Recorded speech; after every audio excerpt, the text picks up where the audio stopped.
नमस्कार, मैं हूं विवेक रंजन और आप देख रहे हैं द क्रेडिबल न्यूज। बिहार में सीट शेयरिंग को लेकर सत्तारूढ़ एनडीए में विवाद गहराता जा रहा है। हिंदुस्तानी अवाम मोर्चा के नेता और केंद्रीय मंत्री जीतन राम मांझी ने साफ तौर पर ऐलान कर दिया है कि उनकी पार्टी बोधगया और मखदूमपुर सीट पर चिराग पासवान की पार्टी के उम्मीदवारों के खिलाफ चुनाव लड़ेगी। दरअसल मखदूमपुर सीट जीतन राम मांझी की परंपरागत सीट रही है, लेकिन इस बार एनडीए की सीट बंटवारे की व्यवस्था के तहत यह सीट चिराग पासवान की पार्टी लोक जनशक्ति पार्टी रामविलास को दे दी गई है।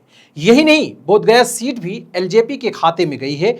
एनडीए में सीटों के बंटवारे को लेकर कई दिनों से गहन मंथन चल रहा था, लेकिन सहमति बनती नहीं दिख रही थी। इसी बीच मंगलवार को करीब 2:30 बजे भारतीय जनता पार्टी ने अपनी पहली लिस्ट जारी कर दी, जिसमें 72 प्रत्याशियों के नाम शामिल हैं। पहले यह कहा जा रहा था कि बीजेपी तारापुर सीट को अपने सहयोगी जनता दल यूनाइटेड के लिए छोड़ेगी, लेकिन जारी सीट में बीजेपी ने इस सीट से उप मुख्यमंत्री सम्राट चौधरी को उम्मीदवार बना दिया। इससे यह स्पष्ट हो गया कि सहयोगी दलों में तालमेल की कमी अब भी बनी हुई है। एनडीए में बीजेपी और जदयू को बराबर 101 सीटें मिली हैं, जबकि शेष 41 सीटों में से 29 सीटें चिराग पासवान की पार्टी को, 6 सीटें उपेंद्र कुशवाहा की राष्ट्रीय लोक मोर्चा को और 6 सीटें जीतन राम मांझी की हम पार्टी को दी गई हैं। और इससे जीतन राम मांझी बिल्कुल संतुष्ट नहीं है। देखना अब सबसे ज्यादा मजेदार होगा, आने वाले समय में ये बंटवारा किस तरीके से होगा, या फिर जितनी सीटें जिनको मिली हैं उसी पर चुनाव लड़ेंगे। देखते रहिए द क्रेडिबल न्यूज।